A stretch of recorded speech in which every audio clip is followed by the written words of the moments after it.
Glória a Deus. Hoje, retomando com a nossa exposição no livro de Ruth, nós vamos iniciar o capítulo 2 do livro de Ruth, após 3 mensagens no capítulo 1. Agora vamos para mais 3 mensagens no capítulo 2, se assim Deus permitir. Hoje nós vamos fazer a leitura e a meditação no texto que está em Ruth 2, do verso 1 ao 12. Ruth, capítulo 2, versos 1 ao 12.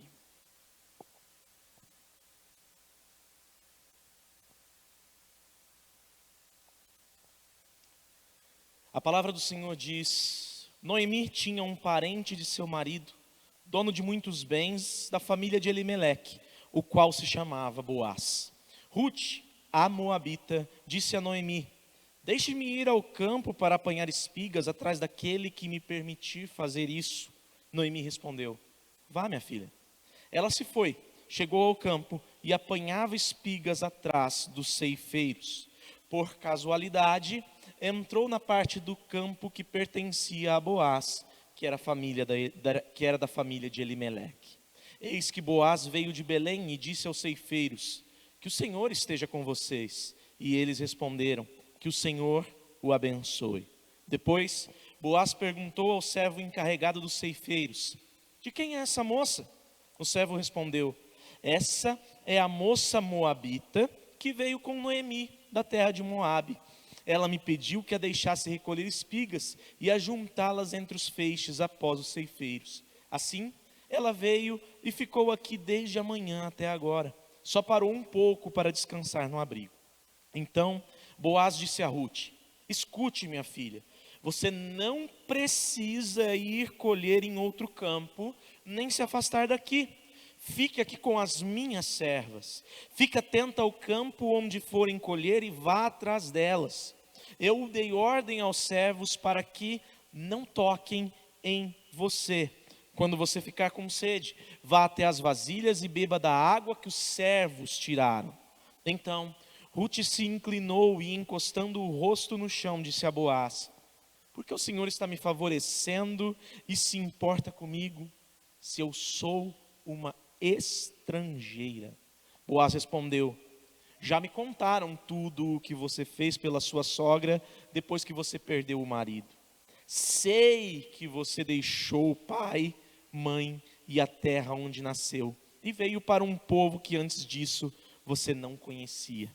O Senhor lhe pague o bem que você fez, que você receba uma grande recompensa do Senhor, Deus de Israel, sob cujas asas você veio buscar refúgio. Senhor Deus, nós te louvamos e exaltamos a Ti, agradecidos, meu Pai, por mais esta oportunidade que o Senhor nos concede de termos diante dos nossos olhos a Tua santa palavra. Peço-te que o Senhor fale conosco nesta noite, meu Pai, de um modo extraordinário, usando a minha vida, meu Pai, de um modo que da minha boca não saia uma só palavra que não tenha sido fruto de iluminação do Teu Espírito Santo. E também, meu Pai, iluminando mentes, corações de cada um dos irmãos e de cada um que ouvir essa mensagem, para que haja compreensão de tudo quanto o Senhor desejar nos ensinar. Havendo, meu Pai, a boa colheita da semente a ser lançada na noite de hoje nas nossas vidas. Em nome de Jesus que oramos. Amém. O título da minha mensagem é Ruth e a beleza da multiforme graça de Deus, graça buscada. Iniciamos a nossa exposição no livro de Ruth, falando da importância das nossas escolhas.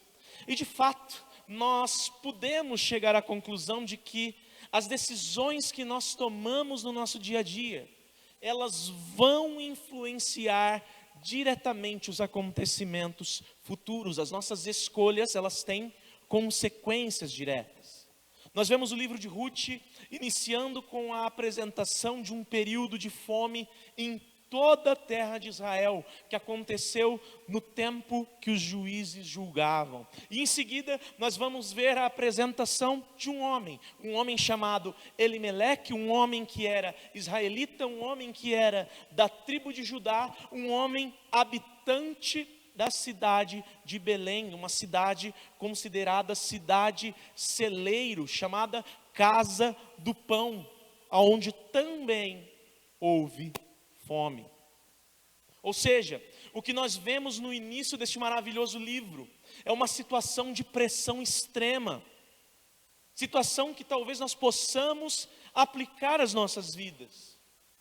De uma forma direta, de uma forma prática, era como se as piores tragédias humanas estivessem atingindo uma igreja que antes era muito próspera espiritualmente e que agora, em consequência de um período de muitos pecados coletivos, na verdade, estava caindo, estava sofrendo umas consequências terríveis. Era como se um indivíduo, membro mais atuante desta igreja, fosse atingido por essas consequências. E por causa disso, ele sentisse a sua segurança de vida ameaçada, precisando urgentemente tomar uma decisão diante dos fatos.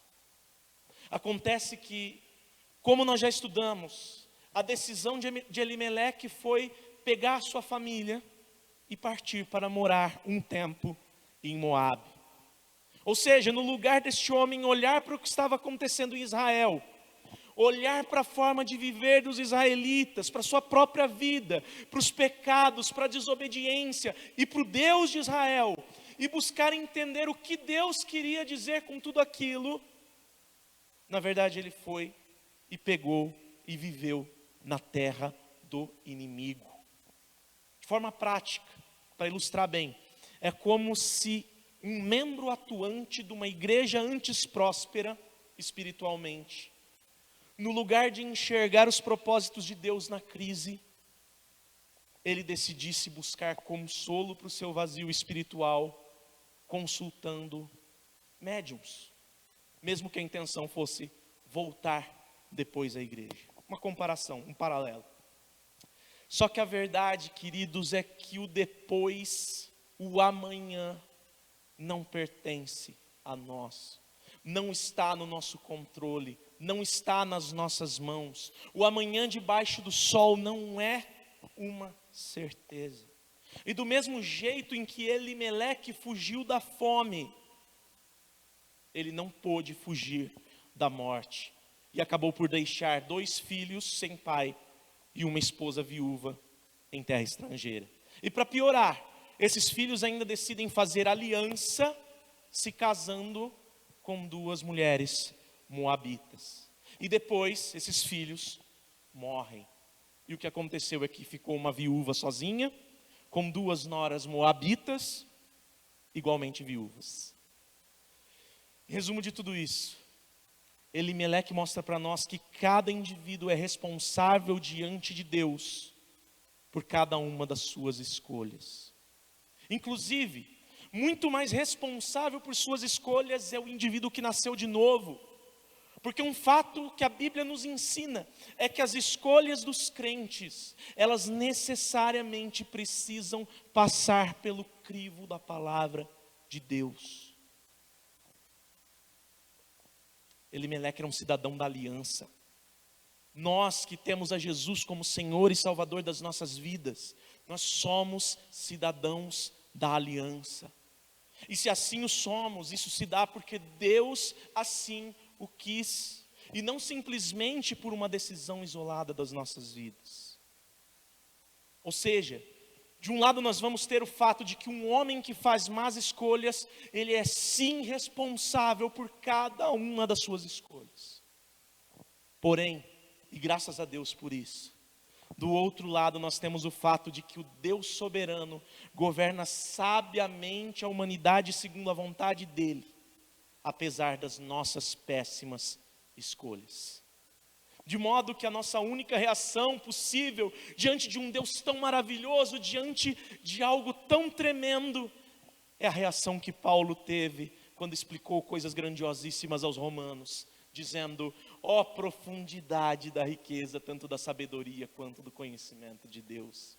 Quão inexplicáveis são os seus juízos, quão insondáveis os seus caminhos. Pois quem conheceu a mente do Senhor, ou quem foi o seu conselheiro, ou quem primeiro deu alguma coisa a Deus para que lhe fosse restituído, porque dele, por meio dele e para ele são todas as coisas. A ele seja a glória para sempre, amém. E assim, numa ação soberana da sua insondável e profunda sabedoria, o texto vai dizer na sequência que Noemi, a viúva, ouviu ainda em Moabe que Deus havia se lembrado dos israelitas e tinha enviado alimento. E ali, naquele momento, ela toma uma decisão. Ela toma uma decisão de voltar para Belém de Judá, tendo no seu coração a certeza de que o seu lugar era na presença de Deus. Nesse meio tempo, nós vamos ver também no capítulo 1, que Noemi vai insistir com as suas noras, também viúvas, para que elas voltassem. Volta para sua terra, volta para os seus deuses, usando como argumento o fato de que ela não tinha mais ninguém para se casar com elas, então elas não poderiam ser felizes junto com Noemi em Belém de Judá. E então nós vemos uma delas, Orfa, tomando a decisão de ficar em Moabe, mas nós vemos também Ruth fazendo uma poderosa declaração de fé, algo como: onde você morreu, eu vou morrer também, no mesmo lugar, porque o seu Deus é o meu Deus. E ali Ruth, ela começa a dar sinais de que na sua vida estava sendo alicerçada uma fé profunda, uma fé que é fruto da ação do Espírito Santo, e uma fé que dá sinais de fundamentos estabelecidos na rocha. Então, Noemi e Ruth, para encerrar o capítulo 1, elas chegam a Belém. Noemi, amargurada, sem esperanças, desconfiada dos rumos que sua vida tomariam a partir de então. Mas Ruth, por sua vez, chega a Belém tendo no coração uma única certeza. Elas chegaram a Belém apenas no início da colheita da cevada. Ainda tinha muita cevada para ser colhida. E 50 dias depois ainda teria muito trigo para ser colhido. Ou seja, Ruth sabia que ainda havia muito a se viver. E a partir de uma zelosa administração do que Pedro chama da multiforme graça de Deus, que estava sendo operada na vida dela. E esse é justamente o pano de fundo aqui do capítulo 2 de Ruth. Deus age graciosamente na vida dos seres humanos. E cada um dos seres humanos que reconhece, que recebe de Deus a capacidade de discernir que é alvo dessa graça maravilhosa, tem a responsabilidade de administrar como uma espécie de mordomo a essa graça imerecida que então é recebida. Portanto, nós vemos aqui no capítulo 2 de Ruth um movimento de alguém que reconhece que foi alvo da graça de Deus, que entende que precisa buscar todos os dias estar sob essa graça, e sabe que no fim das contas não merece essa graça. Então, para facilitar o entendimento do capítulo 2 de Ruth, nós vamos dividir o texto em 3 partes que expressam a riqueza dessa multiforme graça de Deus, que são 3 facetas diferentes da graça. Primeiro, a graça buscada. Segundo, a graça imerecida. E terceiro, a graça recebida. E hoje nós vamos ver do versículo 1 a 12 essa primeira faceta, que é justamente a graça buscada. Vamos olhar para o verso 1 e vamos notar que o autor ele já começa inserindo uma informação diferente no texto, algo que ele não tinha falado até então. Presta atenção. Noemi tinha um parente de seu marido, dono de muitos bens, da família de Elimeleque, o qual se chamava Boaz. Opa, pareceu um personagem novo. Lá no capítulo 1, se a gente se lembrar, quando Noemi fala para Orfa e Ruth voltarem para casa, o que ela fala? Ela fala que não tem ninguém para se casar com elas, ninguém que poderia cumprir a lei do levirato. Ela menciona que ela não tinha filhos, mas ela também não considera o fato de ter parentes próximos. E se nós avançarmos um pouquinho a leitura, e aqui eu vou dar um spoiler do capítulo 3, nós vamos perceber que Noemi tinha conhecimento desse parentesco, deste homem chamado Boaz, com o seu marido Elimeleque. Ou seja, nós vamos já concluir aqui de cara que Noemi realmente, quando ela tenta deixar Orfa e Ruth lá em Moabe, ela está agindo de forma egoísta. Ela não queria o melhor para Orfa e Ruth, ela queria o melhor para ela mesma. O que deve nos levar a considerar logo de cara as motivações do nosso coração, até mesmo, preste atenção, quando nós obedecemos a Deus, quando nós somos fiéis ao Senhor. Será que a nossa obediência a Deus tem sido somente para que os outros vejam, por causa do que os outros pensam? Será que o conhecimento que eu busco adquirir da Bíblia não tem sido apenas uma forma para que amanhã eu venha cobrar de Deus uma resposta ou bênção, como se Ele fosse obrigado a me fazer qualquer coisa, qualquer bem que eu queira? A ideia do autor aqui neste primeiro versículo é mostrar logo no primeiro momento que Noemi, apesar da tristeza da sua viuvez, apesar da dor incomparável de perder os seus 2 filhos, ela nunca esteve de todo desamparada. Mesmo que ela não tivesse nenhum parente, ela tinha Deus. Mas aqui o texto está mostrando que ela tinha um parente. Primeiro, ela não tinha somente um parente, mas ela tinha uma nora que não era só uma nora moabita, mas uma mulher que tinha demonstrado amar com hesed, com amor pactual, com um amor segundo o qual Deus ama pecadores. E segundo, Noemi tinha um parente próximo, não só um, 2, como nós vamos ver no capítulo 3, alerta de spoiler. Que segundo o texto não era qualquer pessoa esse um. Era alguém que tinha condições não só de cumprir com a lei do levirato, providenciando o casamento para a nora viúva, mas também com a lei do resgate, comprando de volta para Noemi as posses que antes pertenciam a Elimeleque. Vamos analisar o que este capítulo 2 revela sobre a pessoa de Boaz. Primeiro, o significado do nome. Boaz significa algo como nele há força. Ou seja, partindo da ideia cultural do Oriente Antigo, em que os nomes determinavam como as pessoas eram, ou qual força elas traziam, o nome de Boaz certamente nos mostra que esse homem, ele logo de cara já é apresentado como alguém que traz consigo força. E se está aqui na palavra do Senhor, não era uma força comum, mas uma força oferecida pelo próprio Deus. Neste parente revelado aqui de Elimeleque, há força, assim como em Jesus há força. Em Boaz há força como aquela força que fora necessária para enfrentar a morte inocentemente e para vencê-la mediante o poder da ressurreição. Força que vem do próprio Deus, que desde já se mostra provedor de cada necessidade de Noemi, apesar da tolice dos pensamentos dela. Segundo, Boaz era um homem de muitos bens, como a gente viu aqui. Aquele em quem há força também é aquele em quem há posses.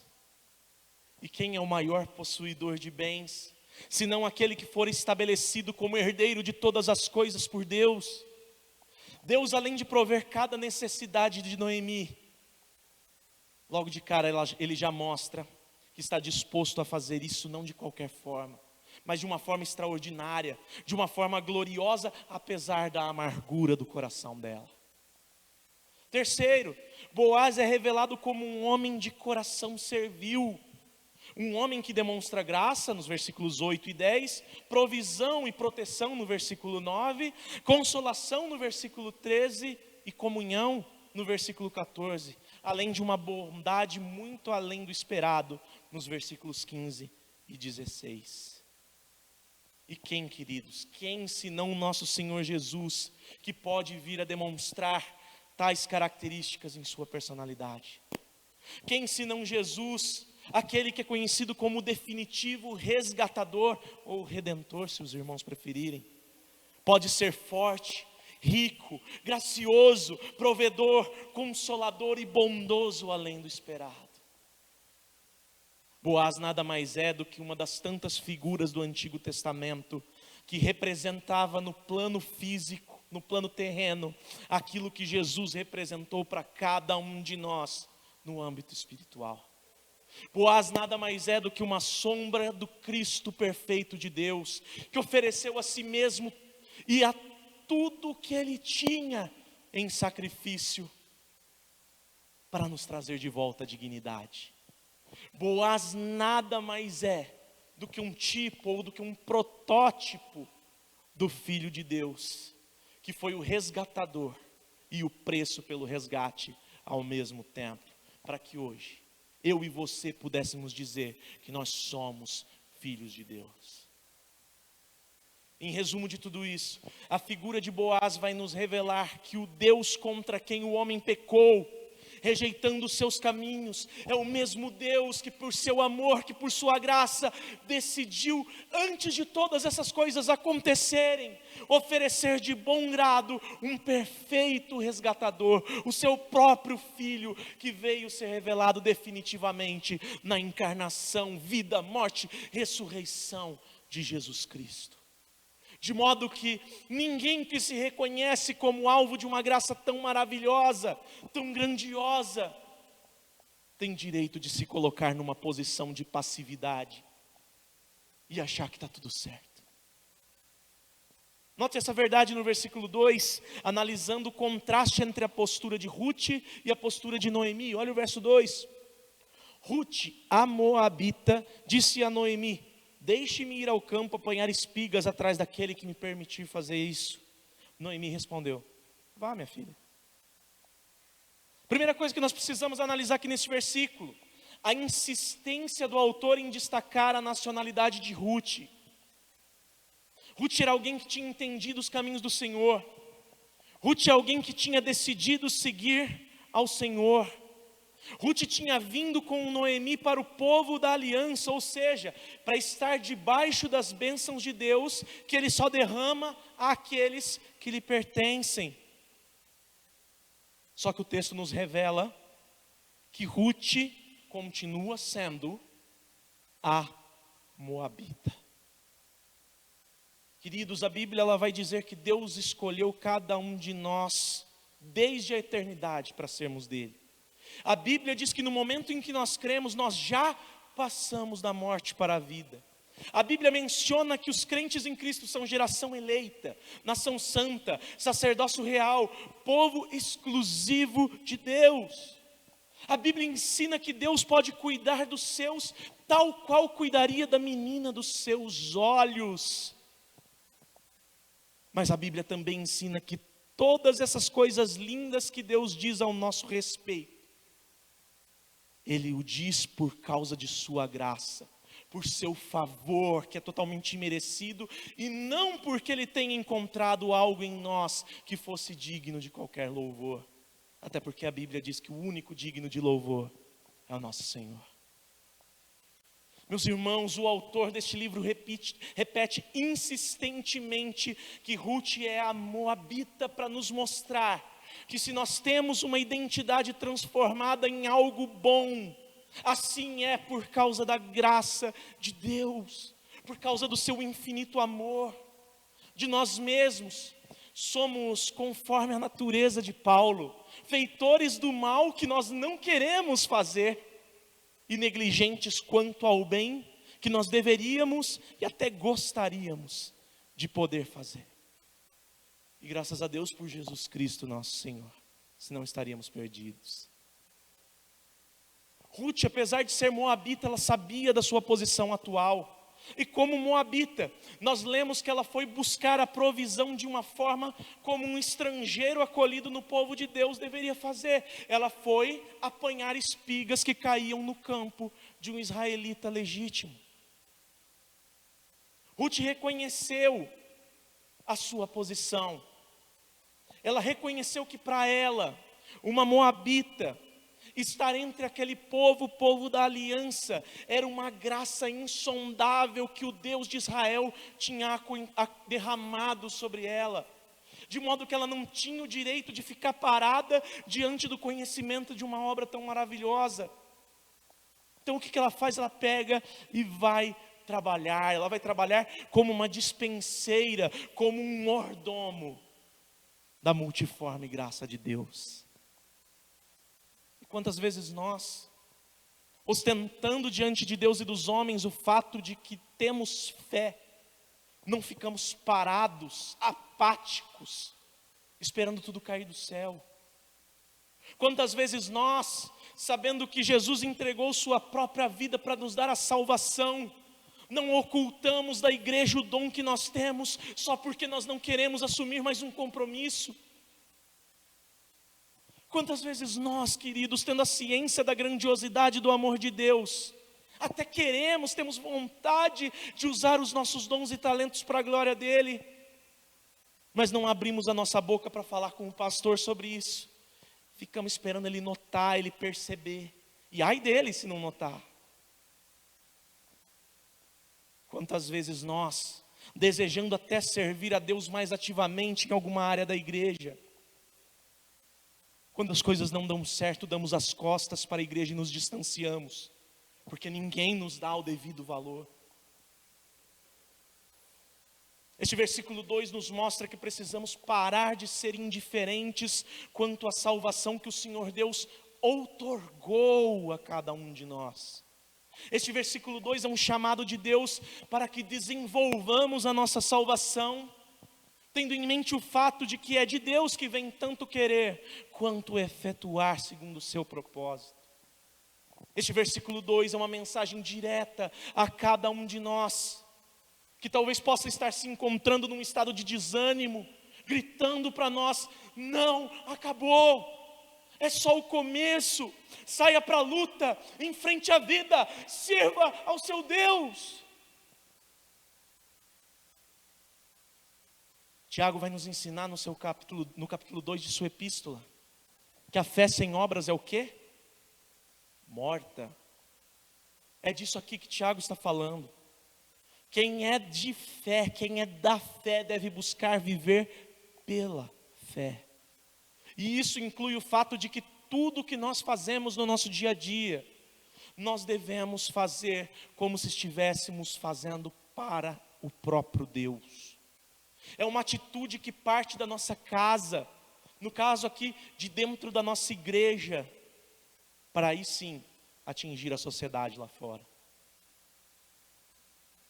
Contudo, ainda no verso 2, nos deve causar espanto a reação indiferente de Noemi.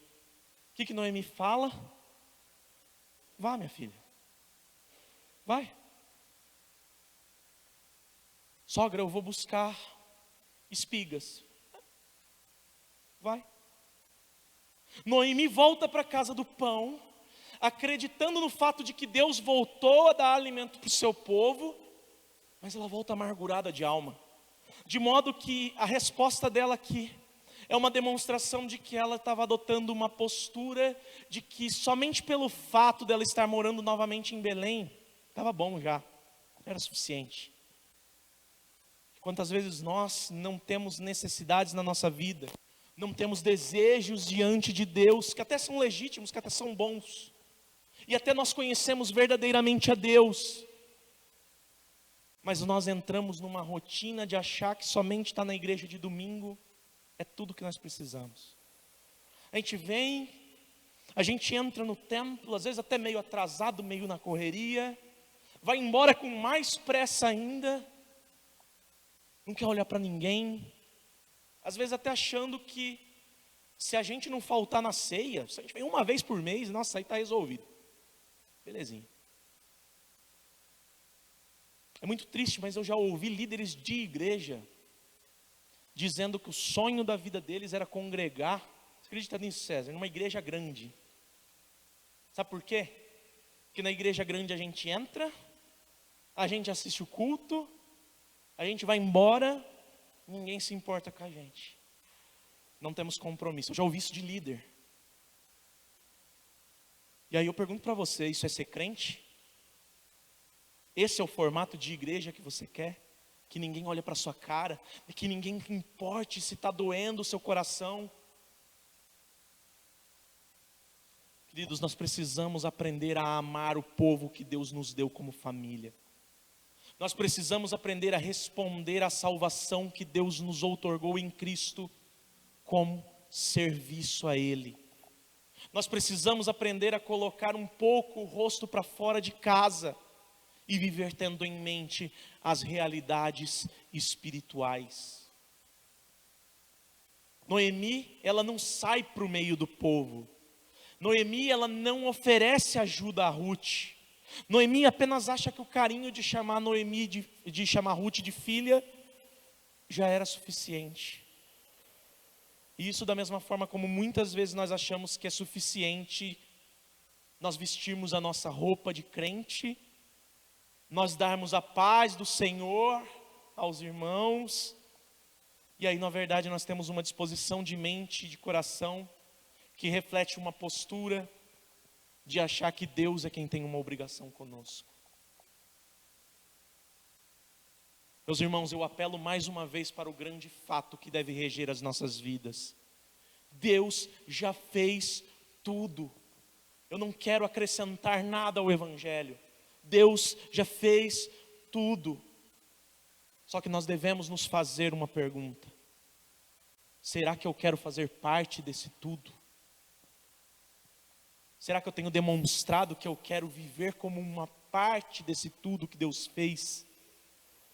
E se a resposta for não, que nós possamos urgentemente voltar os nossos olhos para tudo quanto Jesus fez na cruz em nosso favor, tomando cada um de nós a sua própria cruz, negando a nós mesmos e seguindo, assim como Ruth fez.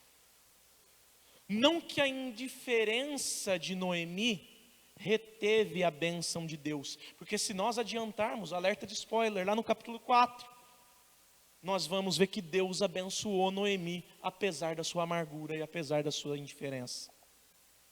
Mas que, se tem alguma atitude agradável diante de Deus que nós podemos ter, essa atitude é de buscar o seu favor, já oferecido a cada um de nós, sim, em tudo quanto nós formos fazer.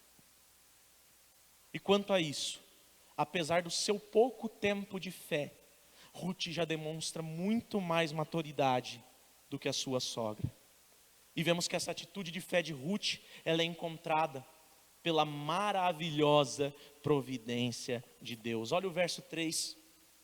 Ela, Ruth, se foi, chegou ao campo e apanhava espigas atrás dos ceifeiros. Por casualidade entrou na parte do campo que pertencia a Boaz, que era da família de Elimeleque. E aqui a nossa mente humana já pode começar a criar quadros tortos, novamente para ornamentar a palavra de Deus que é totalmente reta. Será que por acaso, é como a velha música diz, que o acaso vai nos proteger enquanto eu andar distraído? Certamente não. A grande verdade por trás da vida humana é que se nós fôssemos sujeitos ao acaso, nós já teríamos sido aniquilados, destruídos.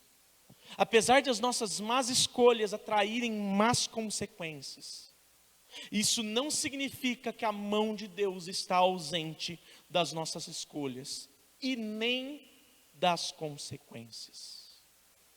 Aqui nós temos que tomar muito cuidado com a interpretação desse texto, para não construir uma doutrina herética, semelhante ao que nós conhecemos aí como teísmo aberto. O que é isso?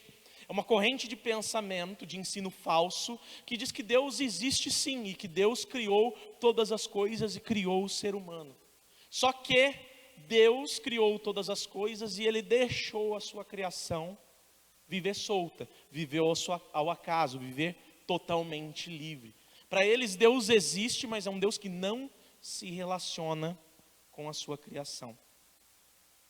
Acontece que o Deus que nos criou, segundo a Bíblia, é um Deus que mesmo após a queda, a rejeição do homem a Ele, buscou redimir, resgatar e se relacionar com a sua criação. Portanto, quando nós lemos aqui que por casualidade Ruth foi colher espigas num campo que pertencia a Boaz, nós precisamos entender que o autor está fazendo uso de ironia. É como se o autor estivesse dizendo assim, presta atenção no meu tom, olha, a Ruth, aquela moabita que agora serve ao Deus que é onisciente, onipotente, onipresente, Do nada, ela resolveu colher espigas, e olha só, olha que coincidência. Ela foi parar no campo de Boaz. Meus irmãos, ao mesmo tempo em que Ruth toma uma decisão de fé de colher espigas de cevada, a providência de Deus fez com que logo de cara, sem bater a cabeça em qualquer lugar, sem dar murro em ponta de faca, sem errar, ela caísse no campo que pertencia a Boaz e não a qualquer outra pessoa.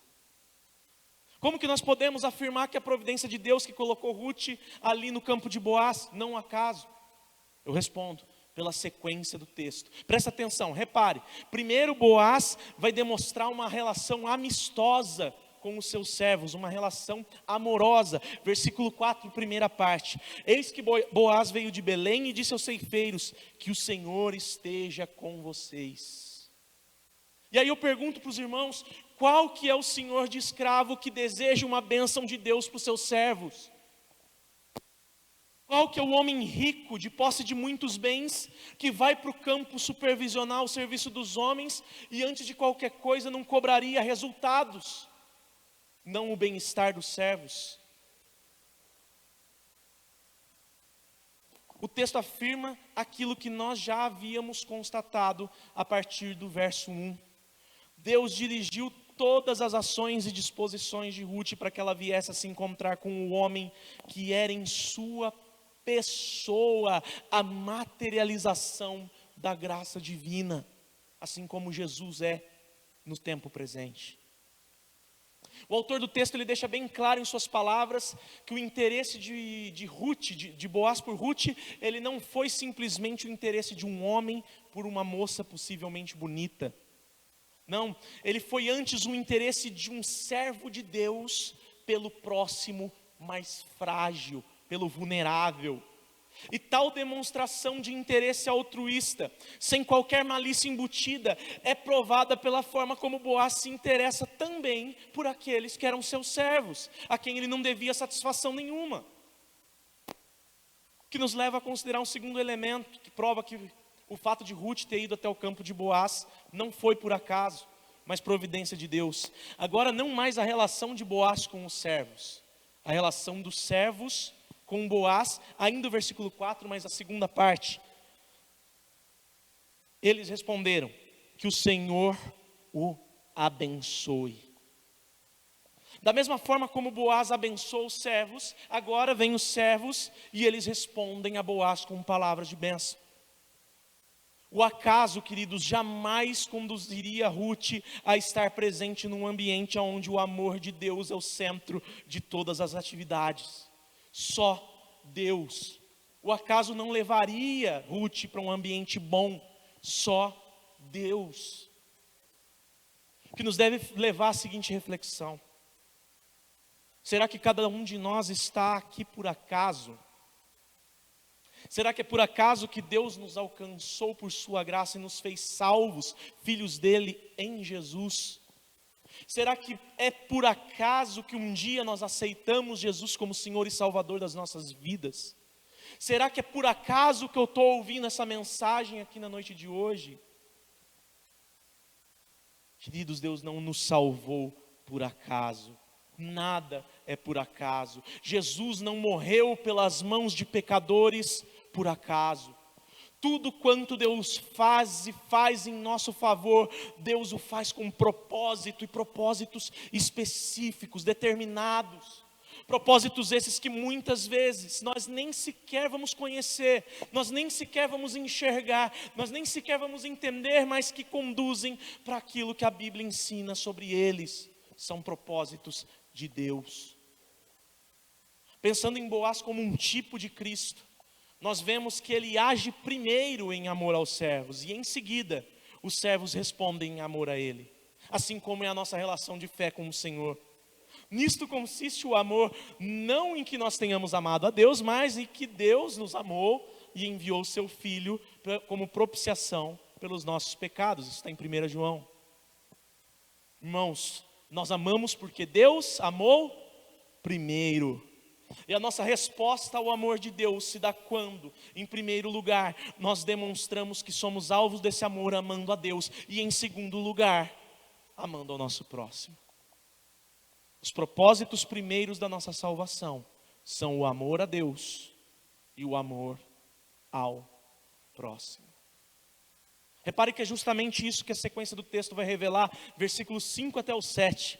Depois, Boaz perguntou ao servo encarregado dos ceifeiros: de quem é essa moça? O servo respondeu: essa é a moça moabita que veio com Noemi da terra de Moabe.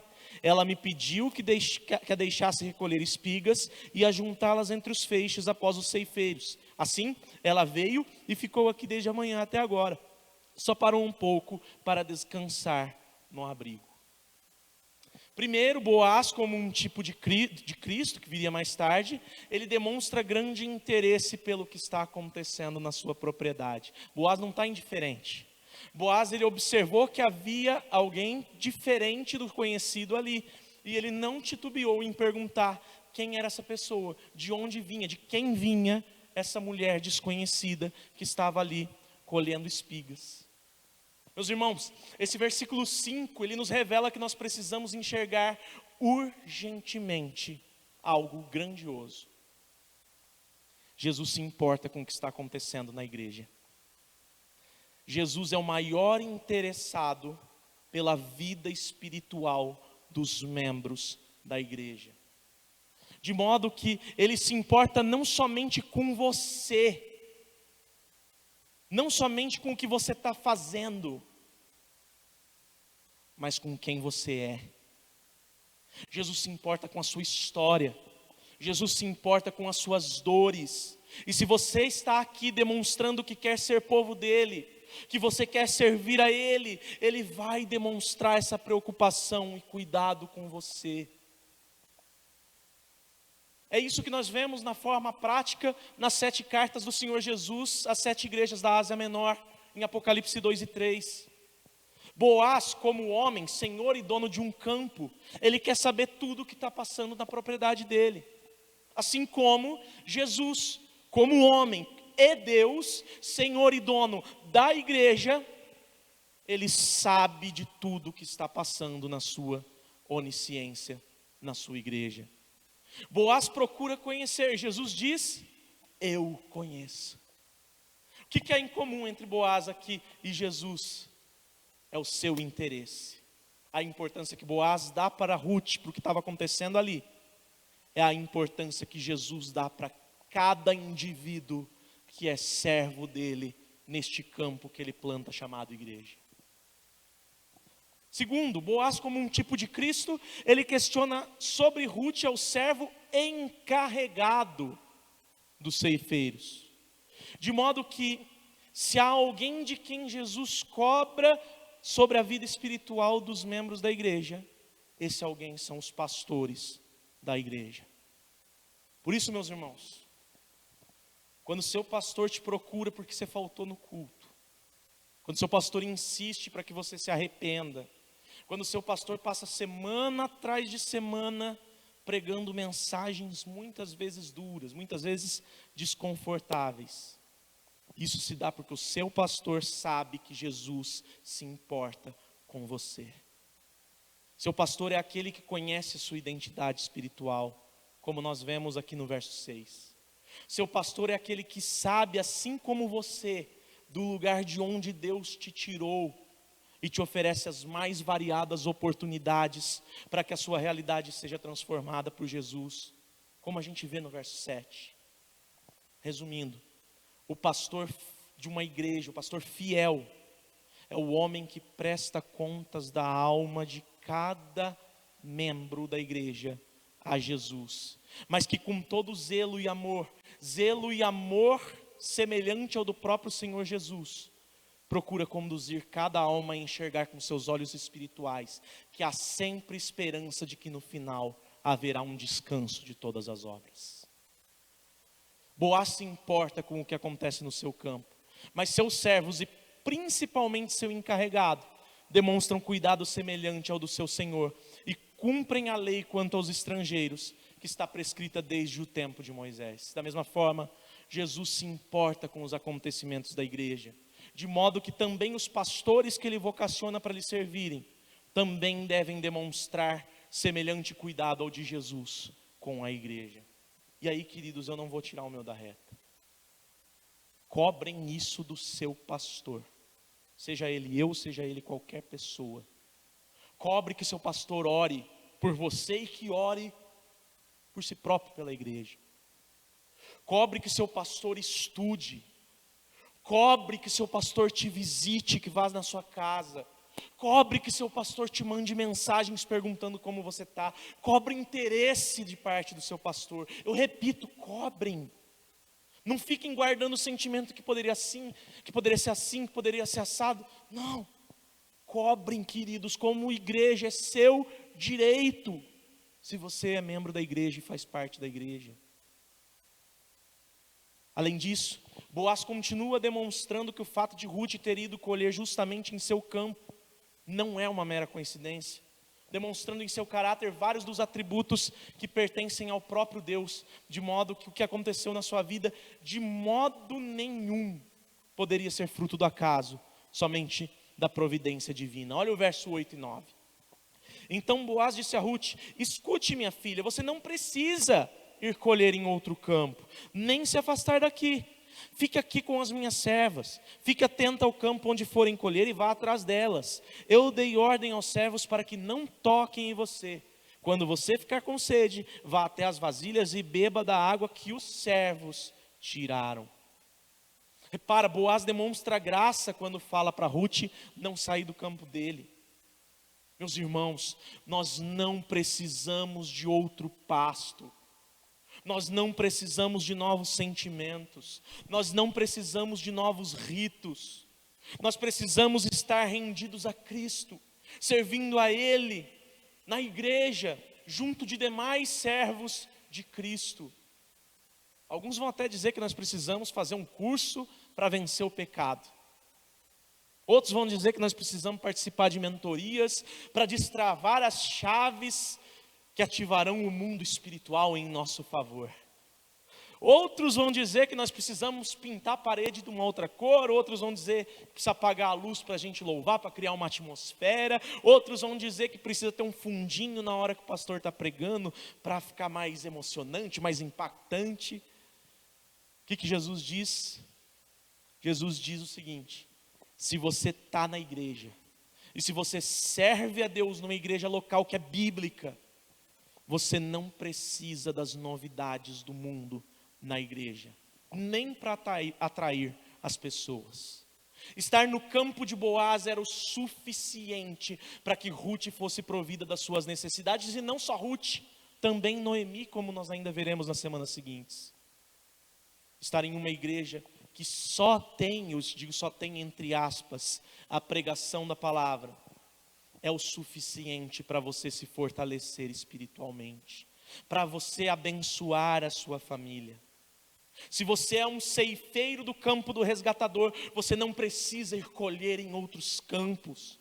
E caso você se sinta faminto, caso você tenha sede, basta que você vá até as vasilhas de água que os outros servos tiraram. Ou seja, se um dia você desanimar, se um dia você se sentir fraco, se um dia você se desmotivar com a fé, se aproxime dos irmãos que estão mais fortes e beba da onde eles estão bebendo. Essa é a fonte segura, e isso é ser igreja.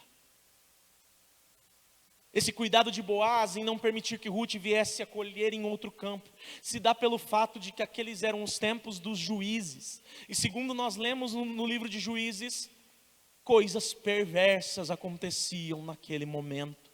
Juízes 19, por exemplo, nós vamos ver uma mulher que ela é violentada sexualmente, que ela é morta, e depois o marido dela, vendo a mulher morta, esquarteja ela e manda 12 pedaços às 12 tribos de Israel, para que todos tomassem conhecimento da perversidade que estava dominando aquela nação.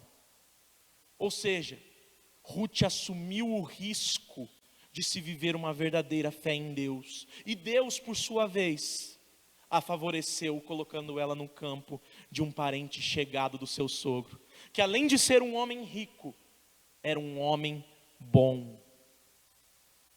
É justamente isso, caminhando para o final, que Ruth exalta diante de Boaz no versículo seguinte. Olha o verso 10. Então Rute se inclinou e, encostando o rosto no chão, disse a Boaz: por que o Senhor está me favorecendo e se importa comigo, se eu sou uma estrangeira? Todo cristão verdadeiro, um dia em sua vida, tem que fazer essa pergunta: por que eu, Jesus? Com tanta gente melhor, por que eu? Porque eu, o alcoólatra? Porque eu, o mentiroso? Porque eu, o ladrão? Porque eu, o fornicador? Porque eu, o adúltero? Rute tinha consciência de que, como estrangeira, ela não fazia parte da aliança de Deus com Israel. E se algum israelita lhe favorecia, ela tinha consciência de que aquilo era um favor não só do israelita, mas de Deus.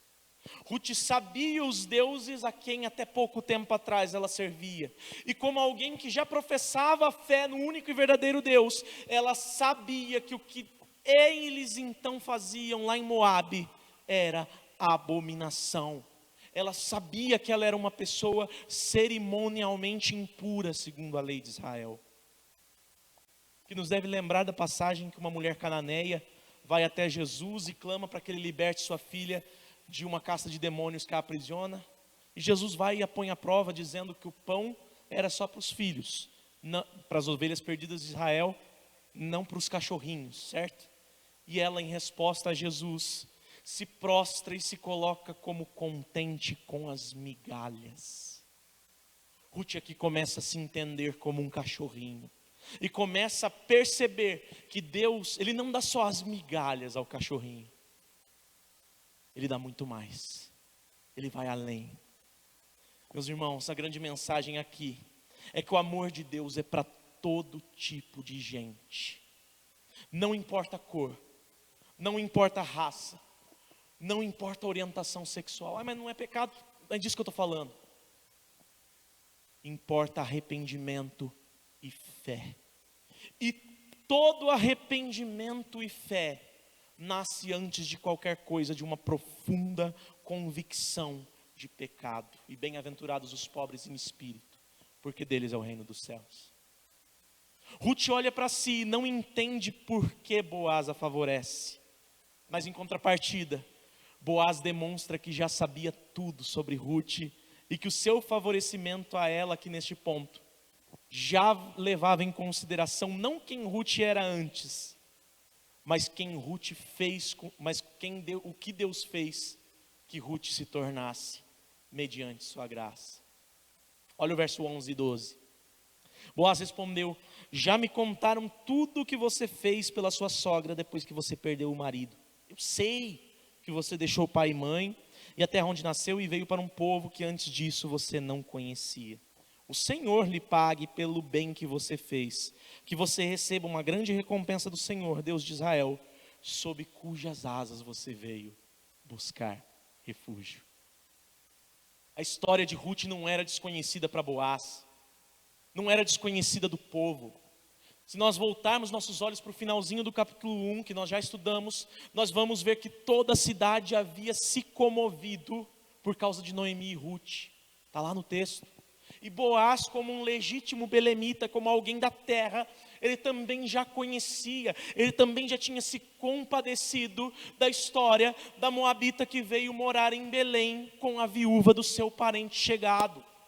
Boaz considerou cada um dos esforços de Rute, mas principalmente Boaz enxergou como nobre, como digno de bênção, o fato de que Rute veio buscar abrigo sob as asas do Deus de Israel. Não buscar abundância de trigo e cevada, mas buscar abrigo sob as asas do Deus de Israel. Nós não somos dignos do sacrifício de Cristo. Nós não somos dignos da graça de Deus. Nós não somos dignos de nenhum favor que puder vir do soberano Rei dos Reis.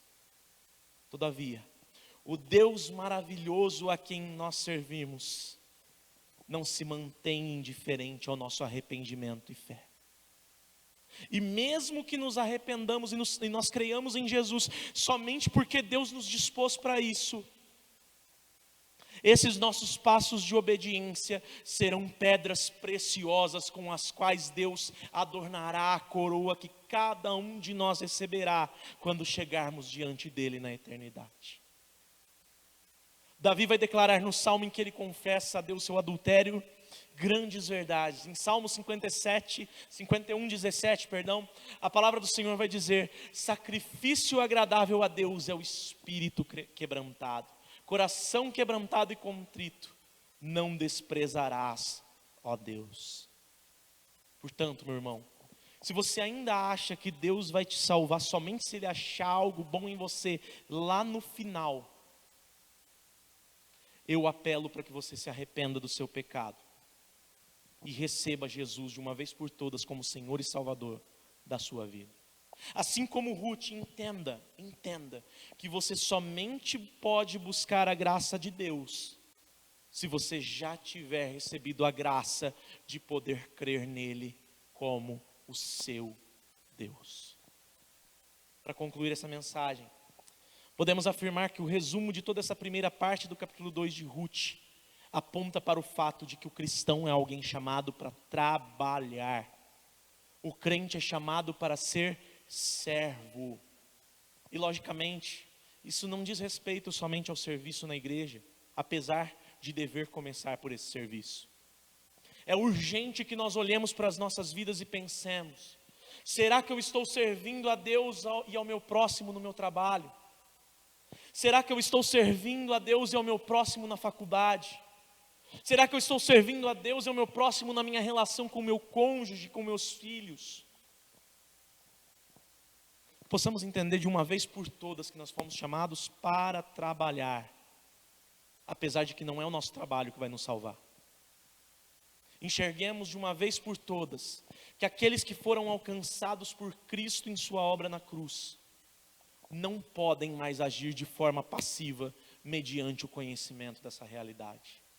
Portanto, se você é um crente em Jesus, entenda, você foi chamado para ser sal, para ser luz, para viver em amor a Deus e ao próximo em cada uma das suas atividades. Deixe para trás suas lamentações, deixe de lado a possibilidade de uma vida mais próxima, mais próspera, se essa vida não for para a glória de Deus em sua prioridade. Reconheça que você não merece nada, mas que Deus já fez tudo por você. E trabalhe até que em Cristo chegue o momento do seu descanso, como Ruth teve um período de descanso depois da colheita dela. Se você é salvo pela graça e reconhece isso, preste atenção nessa frase: trabalhe como se tudo dependesse de você, mas ore como se tudo dependesse de Deus. Trabalhe como se tudo dependesse de você, mas ore como se tudo dependesse de Deus. Porque a grande verdade é que depende, não é? Tudo depende de Deus. Senhor Deus e Pai, nós te louvamos e exaltamos a Ti, agradecidos por esta mensagem, por Tua graça, por Teu infinito amor. Obrigado por falar aos nossos corações a respeito da Tua salvação, Pai. Te peço, meu Deus, que o Senhor possa nos despertar para o fato de que, tendo o Senhor já feito tudo o que nós precisávamos, de que o Senhor provendo a cada um de nós em nossas mais profundas e íntimas necessidades, nós só temos que nos colocar à disposição e seguir a nossa vida com intensidade, crendo que o Senhor a controla, a governa e a dirige, e fazendo todas as coisas na nossa vida como se estivéssemos fazendo para o Senhor, para a glória do Senhor. Nos ensina, Pai, a enxergar a Tua graça e a buscar todos os dias das nossas vidas a Tua graça, assim como Ruth buscou, não permitindo que nós sejamos negligentes, que nós sejamos incoerentes com a fé que nós professamos, nem que nós fiquemos indiferentes ao sacrifício do nosso Senhor Jesus na cruz. em nome de Jesus. Amém.